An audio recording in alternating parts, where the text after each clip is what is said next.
So today we have a wonderful speaker that has a very controversial title, I guess. It sounds like it came straight from the White House, actually, who's going to be talking to you about some real tactical what works and doesn't work and some of the startup stuff. He's got an amazing background that I'm frankly going to let him get into because I'll butcher it.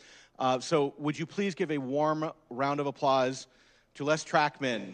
Thanks, David. So it is 12:05. Good afternoon. Welcome. Thanks for coming.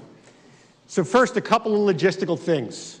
Hopefully all of you have registered. I know you've got your badges on, and if you have registered and you stay till the end of the program, we're going to give away 2 copies of my book, 2 different people, and I'll even sign them if you'd like. And we're going to pick them randomly from the names that have registered. So stick around till the end. Must be here, must be present to win.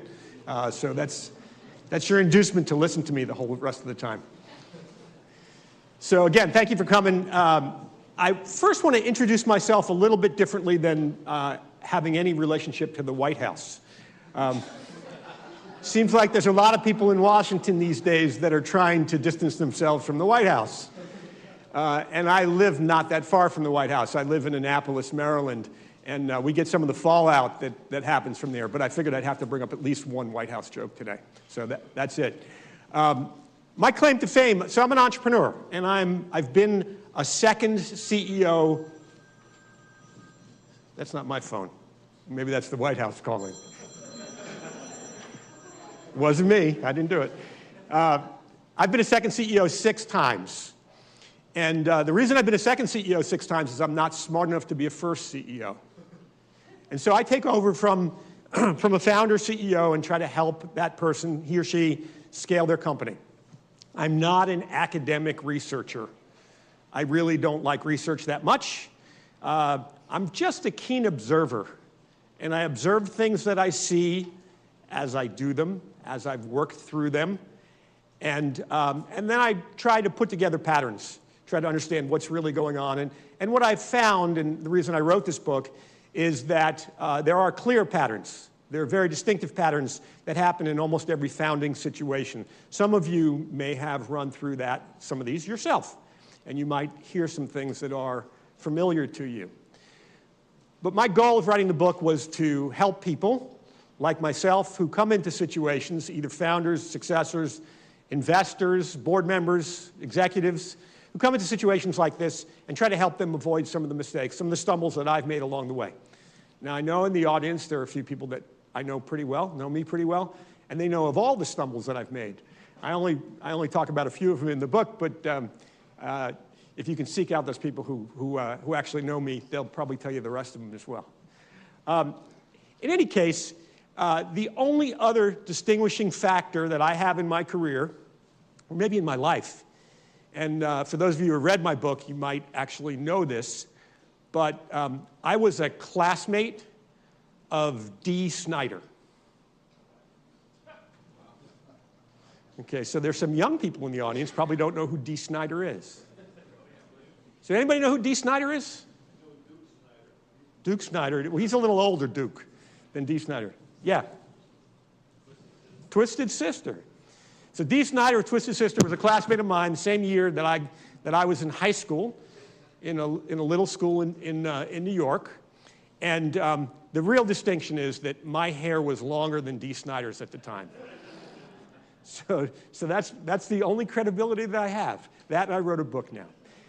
In any case, we're going to talk about some of the things that are in the book, but more of this is geared at those of you who are in the entrepreneurial world. So first, if you can help me out a little bit, how many of you in the audience are founders or aspiring founders of companies? Raise your hands, please. A bunch of you. Great. So I tend to disparage people when I speak in audiences like this, but for founders, I think founders actually do magic. Founders do things that most mere mortal human beings like me cannot do. So I have a very healthy respect for founders. So thank you for coming here if you're a founder. How about people who provide financing for startups? Any people here in the audience for that? Okay. A few of you as well. Boards of directors, any of you serve on boards of directors of early stage companies? A few of you as well. Okay.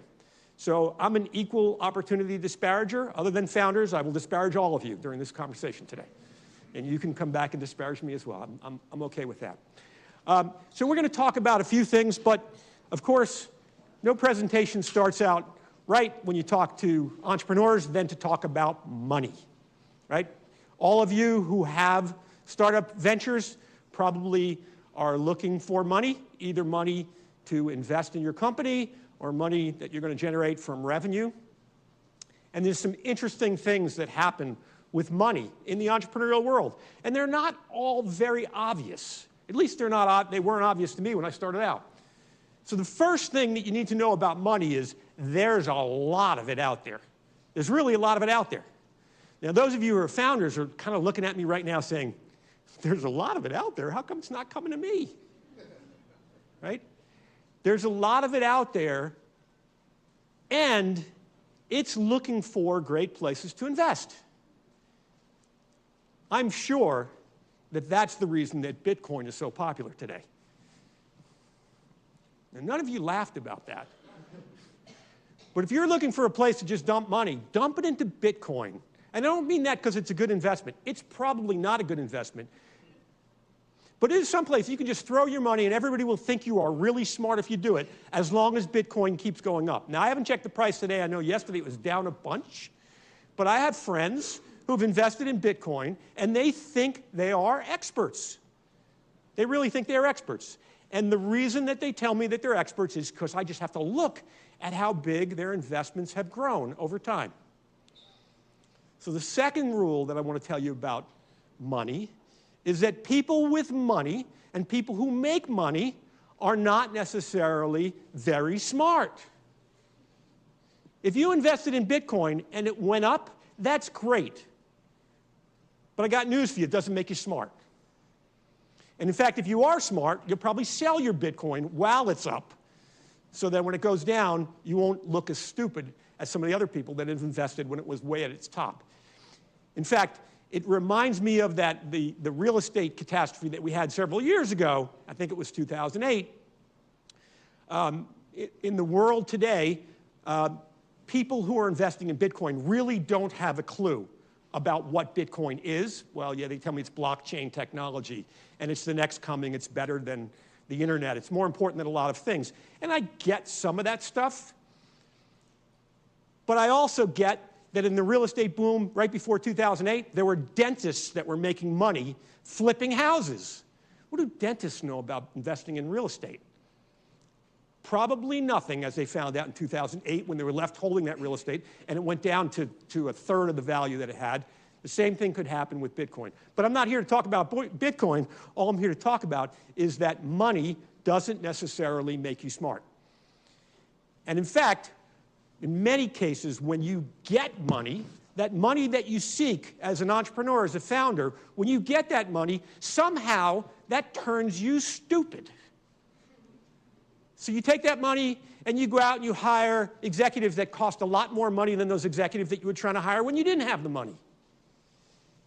And you buy really nice office furniture that's a lot better than those metal desks that you had when you didn't have the money. And you spend money on things that are not necessarily so smart as they used to be. So money doesn't necessarily make you smart and doesn't show that you're smart, but it could make you stupid. Valuations today, for a lot of the companies out there, are absolutely enormous. There are, last count that I had, 28 unicorns in the market. Everybody knows what a unicorn is from an investment point of view? $1 billion or more of value. Unicorns. They're called unicorns because they might be mythical. They might not really be worth that $1 billion. But in fact, there are 28 of them out there today. Those valuations are astronomical. For you as a founder, the valuations are always astronomical for somebody else's business. It's really unfortunate because when you go to get your valuation from the folks in the room here that are giving you that money, they're going to tell you your business isn't worth that much or isn't worth as much as you think it is. So valuations are always astronomical, but they're not astronomical for you. And as we said, money can make you stupid, But perhaps even worse than that, and as I said, I'm an equal opportunity disparager here today, but it's really true that there are people out there that are ready, willing, and able to give you money, and they think that they understand your business, and they don't necessarily understand your business, not nearly as well as you do.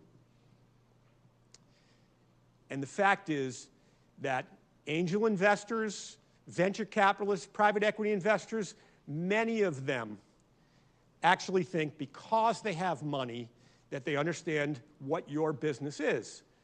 And we joke about it a bunch, but there's this thing that happens when you are successful and get some money, and that is that you actually exceed your capabilities in terms of some of those markets that you understand.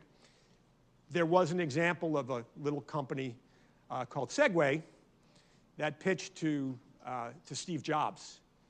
And I don't know if you guys remember what Steve Jobs said about Segway. Does anybody remember that? Anybody old enough to remember that? Steve Jobs thought Segway was the greatest thing that he had ever seen. He thought it was just the answer to all of the problems that were going on in the personal transportation world. And in retrospect, it turns out Steve Jobs obviously was a very smart guy and a terrific entrepreneur, one of those magic founders. But the fact is, because he had that success, he also suffered from a bit of the hubris where he thought he actually understood markets that perhaps he didn't understand. In the case of Segway, he clearly didn't understand the reality of that market, or at least what became of the reality of that market. So money, I'm not saying Steve Jobs is stupid, but money can make you stupid.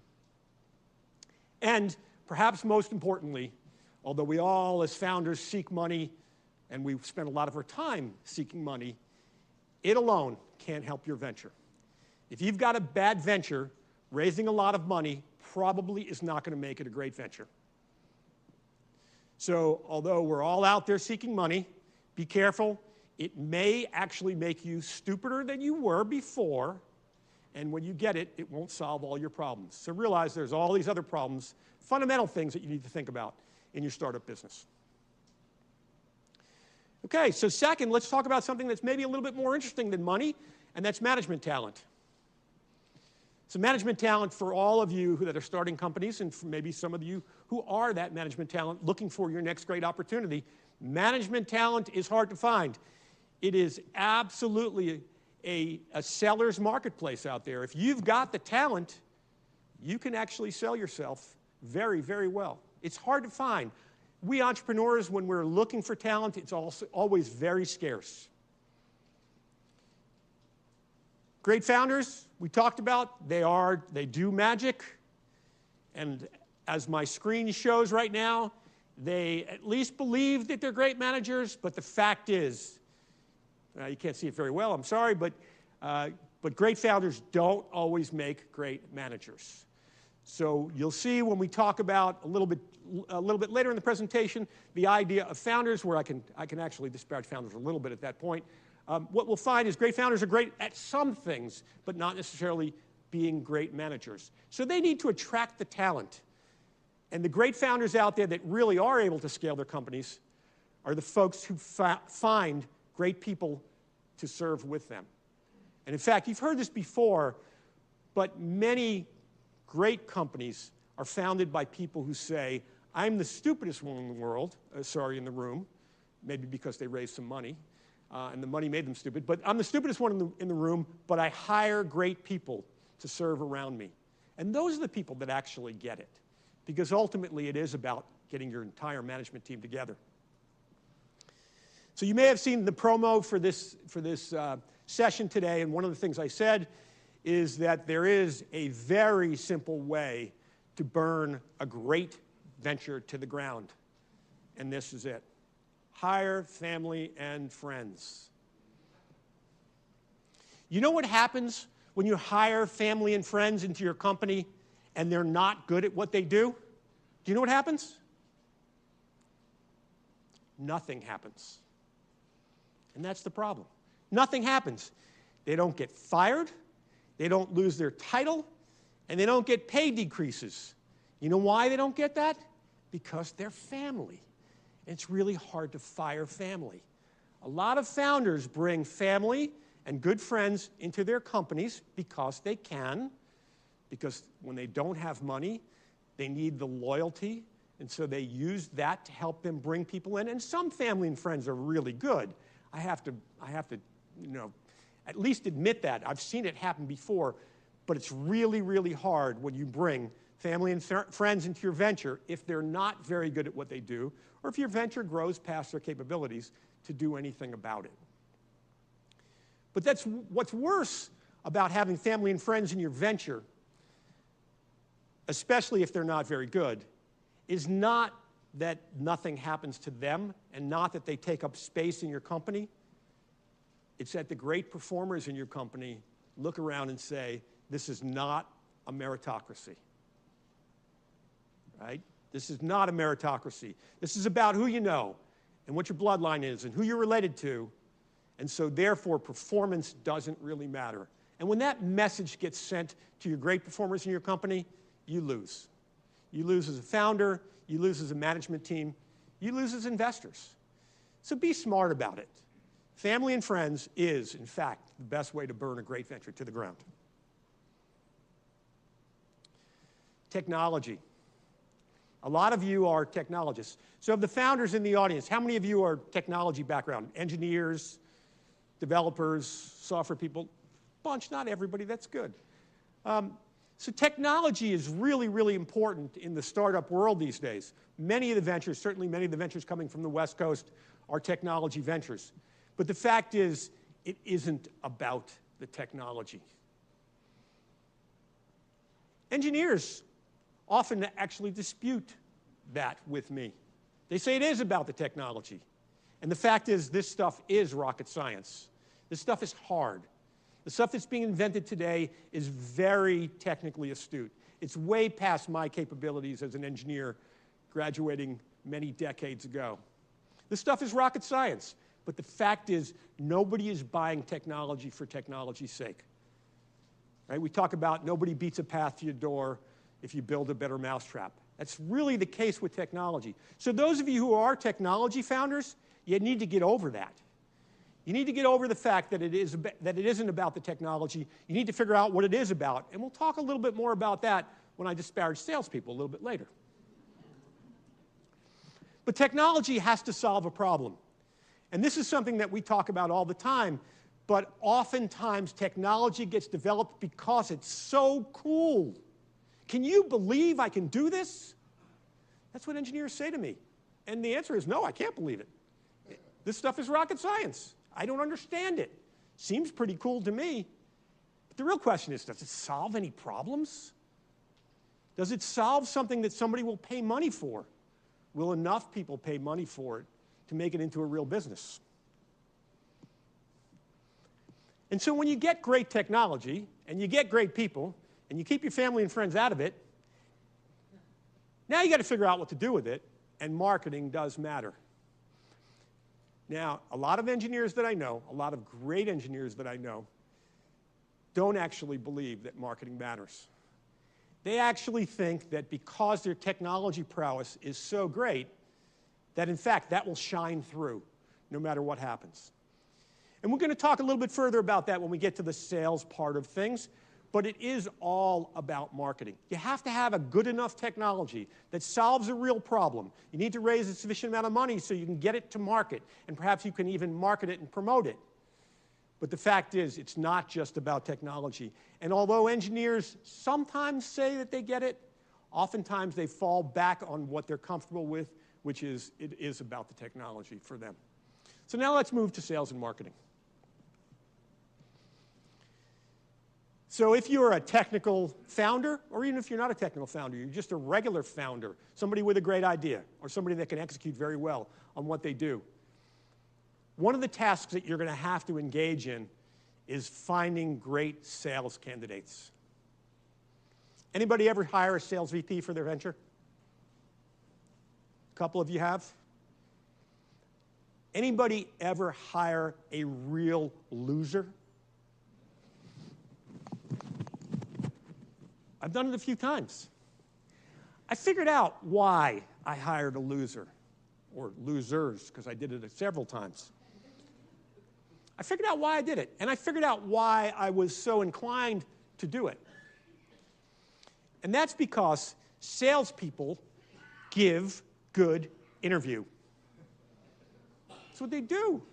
If they're good salespeople, they give good interview. Doesn't necessarily mean that they actually know how to sell anything, but they do that. And so what I find with great sales candidates is that they often will tell you, don't try this at home, I'm a professional, right? I got this down, especially if I'm a technical founder. They'll say to me, you know what? Sales and marketing is very different than technology. You've listened to this talk from Trachtman, and he tells you it's not about the technology. It's about me, the sales guy.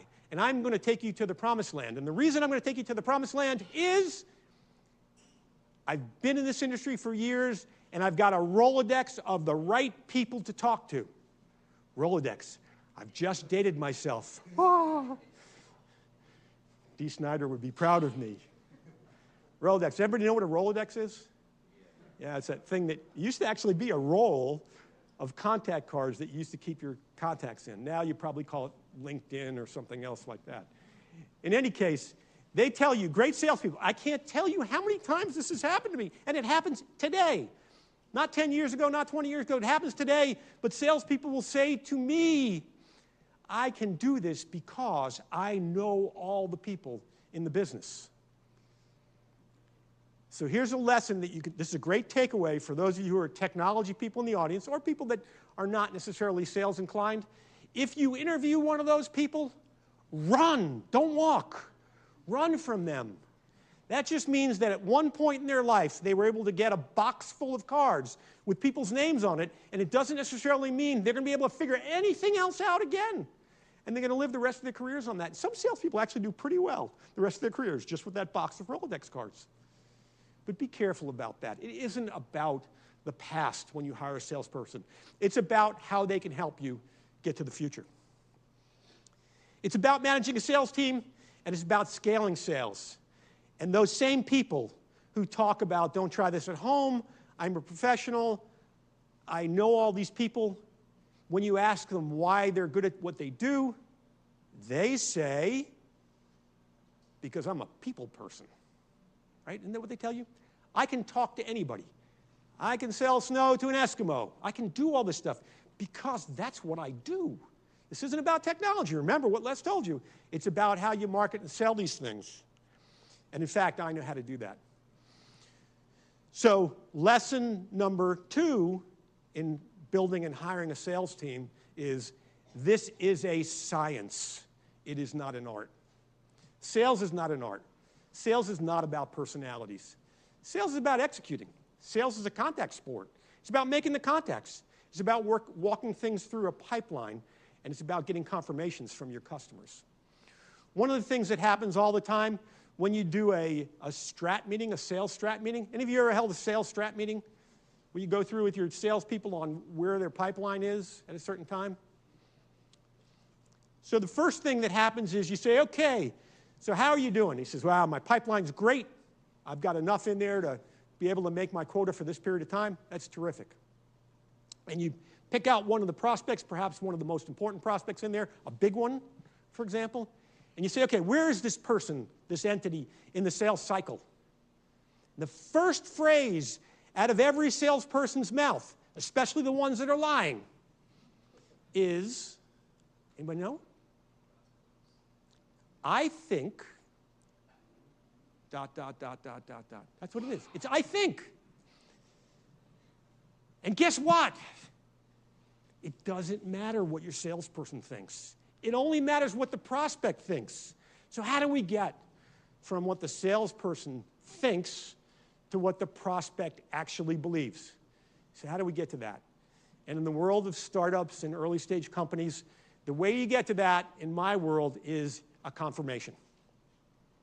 And a confirmation is, go ask the prospect. I don't mean that you as the founder or you as the CEO or you as an executive have to go ask every prospect where they are, but I do mean that you need to have your salespeople actually get confirmations from your prospects as to where they are. The way we do it in our company is really simple, is we send a follow-up note to a prospect, no matter what stage they're in, of the sales cycle. And we say, as a salesperson, here's what we believe we heard. Would you please tell me whether I'm right or wrong, or whether I got it all, or whether there's something missing from that? We call that a plan letter or a confirmation. And when we get that back from the prospect, a couple things happen. So one is, if the prospect doesn't respond at all, there's probably a problem. Probably they don't have the rapport that they thought they had or that they told you that they had. So that's one. Two is, they get something back from the prospect, and the prospect says, yep, that's right. You got it exactly right. So the first scenario that I gave you is not such a great one, right? So the prospect doesn't respond, so you kind of don't know now. That confirmation didn't happen. The second one is pretty good. And you'll say, well, wait a minute, Les, why isn't that really good? And that's because it's really easy for a salesperson to gain rapport, many salespeople gain rapport with the prospect, and in fact, to have the prospect say, yep. In fact, in the United States, as opposed to some countries, but in the United States, people tend, despite what happens in Washington, D.C., people tend to try to be nice to salespeople. And so the salesperson says, are you interested in what I'm selling? And the prospect goes, oh, yeah, right? That's kind of like the same thing that happens when a founder goes to a venture capitalist and says, so is this something that meets your investment criteria? And the investor says, oh, yeah. You're still that far away from getting the money. That's how far you are from getting the sale, even when the prospect says that. So people tend to not like to turn down salespeople. They don't like to buy necessarily things that they don't want or don't need, but they tend not to like to turn down salespeople. So scenario number 2 is pretty good, but it's not great. Scenario number 3 in my world is the great one. And that's when a prospect says, you actually didn't get it exactly right. And they tell you what you got wrong. In that case, you have a prospect who's engaged. That prospect is involved in their own sales cycle. And it sounds like they're actually thinking about what's going on. So we try to get rid of happy ears, as I call it, for salespeople, have them hear what they want to hear, and happy ears for you as a manager, which is hearing that the pipeline is big enough that it's going to solve your needs for the period of time. But in fact, the best of all is when somebody poses for you at least an objection or a clarification of where you are. Oops, went the wrong direction. Okay, so now we get to founders. Founders is something very near and dear to my heart, as you all know from the title of my book.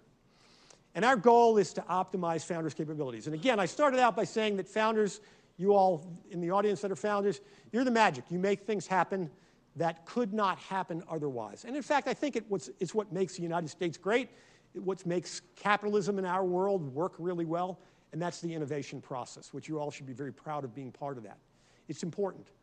But again, realizing that founders aren't necessarily the people to necessarily take their ventures over the finish line. So what we have to do is we have to help our founders get to where they need to be, and that is we need to provide them with the capabilities that go above and beyond the things that they're capable of doing on their own. Now, founders are the guys or girls who typically have the pocketbook that can give you equity. And most of you who are founders know that you began this game at least partially to make money. And the money that you're going to make is likely not going to happen in terms of just the salary that you get. You could probably earn that or more elsewhere by working for somebody else. So equity is this magic thing that founders certainly are seeking. The problem with that is there's only 100% of the pie that can be divided up. And oftentimes founders like to think that there's more than 100% of the pie, and they tend to make promises to executives and to people in their audience and their constituents that might actually exceed the 100% number. So we've got to be a little bit careful. We've got to help these founders understand that equity is important, but it also has got to be realistic as well. And one of the things that we found about founders, and investors know this very, very well, and that's that when you invest in a company with a founder, the first thing you need to know as an investor is what's the founder in it for?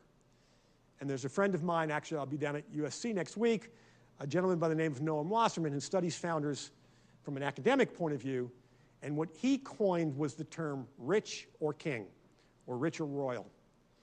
And by that, what he means is that every founder has to make that determination that heartfelt determination, are they in it because they want to be kings of their world, or are they in it because they want to be rich? And for those of you who are founders in companies today, you probably think you know the answer to that question. So if I, as an investor, want to invest in your company, what do you tell me? Which is it? You want to be rich or king? Rich, right? Rich? Anybody think it's king? You want to be king? Okay. We'll make you king then. That's at least honest. In any case, what happens is venture capitalists come in, private equity investors come in, angel investors come in, they say to the founder, okay, it's not about you, it's not about your technology, it's about this management team, we're going to grow this great technology together, we're going to find some really good salespeople to help us sell it, and when that happens, you may not be the person to bring it over the finish line. What do you think about that? And almost every founder to the person says, fine with me, I'm in it to get rich. Almost every founder to the person is lying when they say that. Almost everyone is. But you as a founder have to really make that decision. And it's a tough decision to make if you're pushed for one or the other. Which is it that you're going to do? And if you decide you want to be king, that's just fine. Don't take other people's money. Because you know what happens when you take other people's money? They tell you what to do. When you take other people's money, you give up control. And when you give up control, you can be sure that you will not be the person who makes that determination as to whether you are king or queen anymore. Now, you may end up being that person, and that would be great. And there are people that have done it. You guys have all read the press, and you know all the big names in the technology business that have made that happen. But the fact is, once you take other people's money, certainly once you give up control by taking other people's money, you no longer get to make that decision. So you have made that decision, and that decision is rich. If you go back on that decision later, you will fail. And as Norman Wasserman's research tells us, it's the old Confucius statement, which is, he who chases two rabbits catches neither. If you want to be both rich and king, you will likely end up with neither. And the research actually plays that out. So you got to be careful about that. You got to make that decision early on. And as a founder, if you decide that rich is your answer, you need to think about who and what and how you're going to determine who your successor is. That's somebody who I've been 6 times. It's not an easy thing to be from a successor point of view, and it's definitely not an easy thing to be from a founder point of view. In fact, the title of my book came from a succession that I did, not the last one, but the one before that I did, where a founder of a very successful company handed me the keys to the kingdom as successor. And he was great because he did this voluntarily. He had never given up control. He just decided that he was not the right guy to move it to the next stage.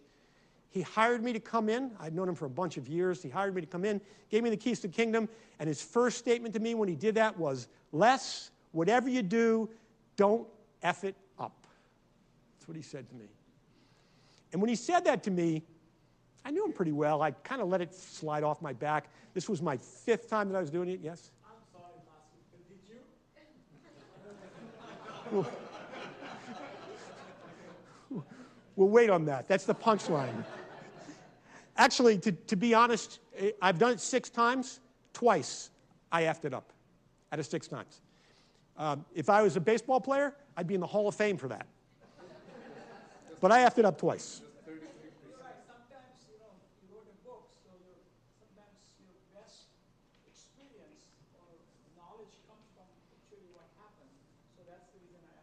Yeah, it's a fair question, and there's a lot to be said for learning from mistakes. I'd much prefer to learn from successes than mistakes, and I try to be a very keen observer, as I said, so I do that because the mistakes hurt a lot. And if you read the book, you'll see that it's not so much fun making those mistakes, and you're playing with people's lives and playing with a lot of their wealth in the case of these founders. So you do have to be sensitive to it. But that's what he said to me, don't F it up. Now, there's an interesting piece that goes along with that, and I'll only spend a minute or 2 on that, although it is really the topic of my book.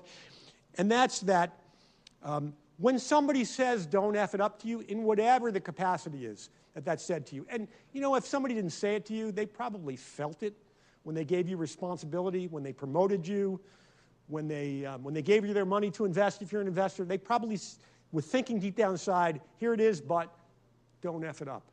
The fact is, that we all, as entrepreneurs, we all as innovators, we all as people that are trying to grow wealth, have to realize that unless we are willing to F it up, or at least unless we're willing to take the chance that, in fact, the change might F it up, we're never going to make any progress. There's a long list of companies that have not been willing to F it up, that have gone down the drain. Many of them you know, household names, Kodak, Digital Equipment Corporation. There's lots and lots of them. Some of them are happening today as we speak. But the fact is that those folks rested on their laurels and they said, you know what, we're okay where we are. Kodak said, right, we don't want to mess with this thing called digital photography. Even though we invented it, we don't want to mess with it because it'll ruin the Kodachrome franchise, right? It did. It ruined the Kodachrome franchise completely.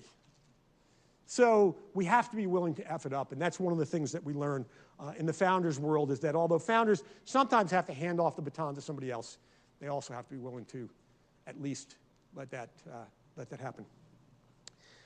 A lot of times we talk about quality of life, especially with more of the younger people that are entering into the workplace today. And God love them, they are our future, and many of them are extremely capable. Certainly they're much smarter than me, and they didn't have nearly as long hair as I did when they grew up in high school.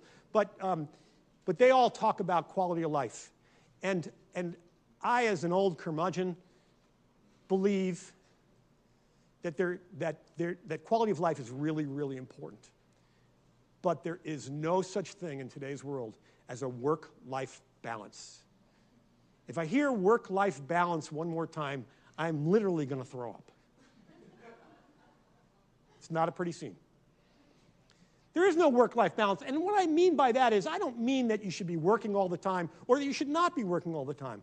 What I mean is you got to integrate this stuff into what you do. We live in a 24/7 world.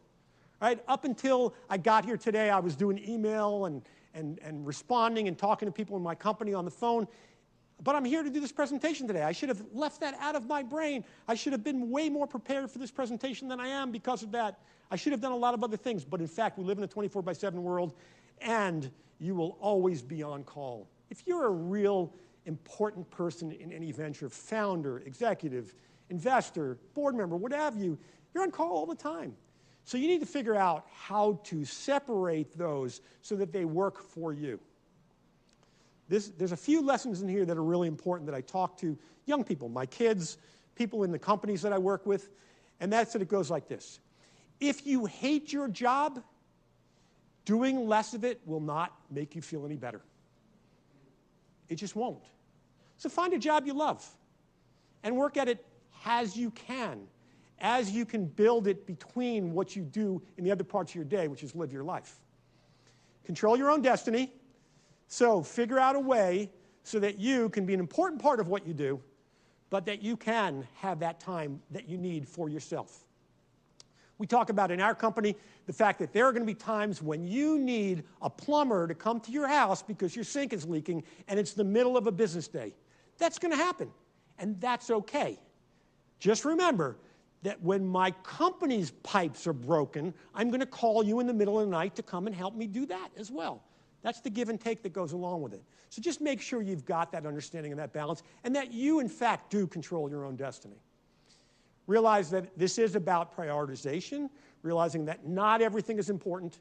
I actually have built a successor into my current company, and one of the things I say to him all the time, because he works his tail off, I got an email from him at 3 o'clock in the morning this morning. I wasn't awake when I got it, but I got it at 3 o'clock in the morning, and I say to him the same thing all the time, which is you got to prioritize. There are some things you simply have to let burn to the ground and not deal with. That's part of what you have to do to get this, we won't call it work-life balance, but to get this integration into what you do. So prioritizing is really important.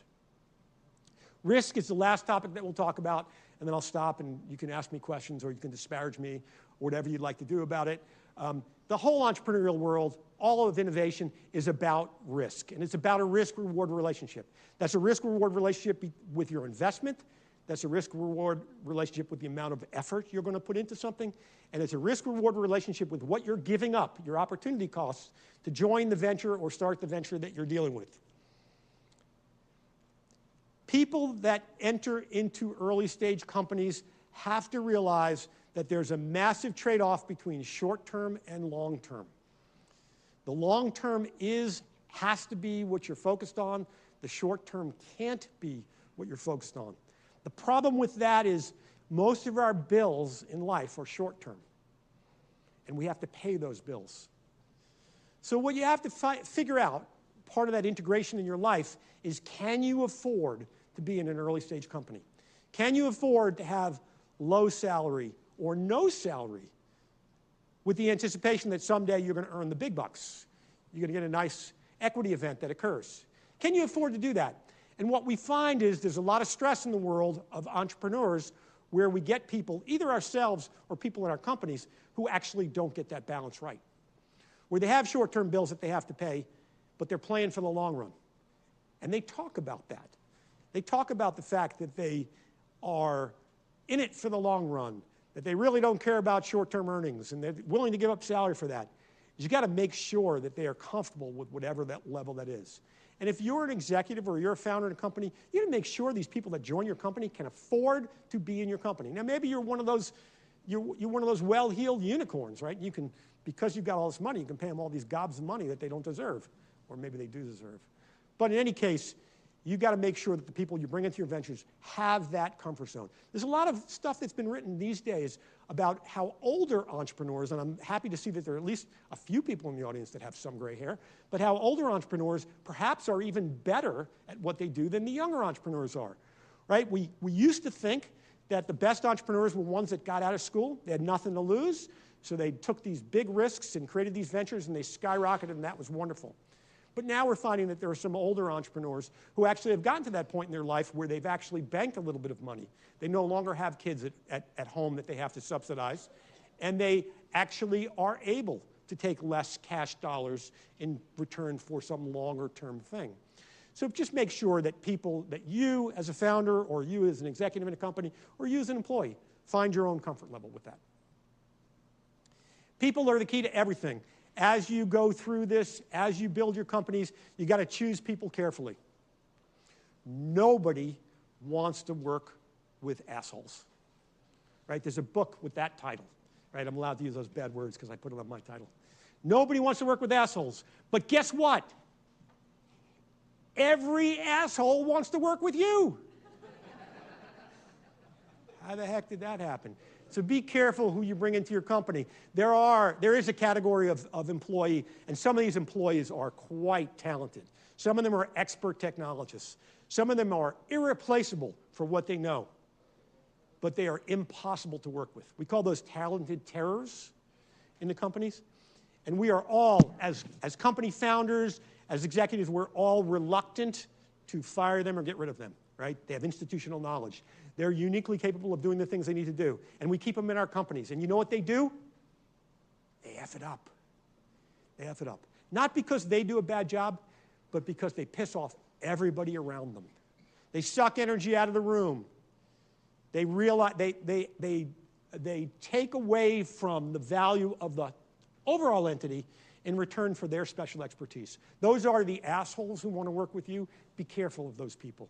I'd rather hire people that are not nearly as talented, but who are team players, than those assholes. Good people rule. It's really hard to find good people.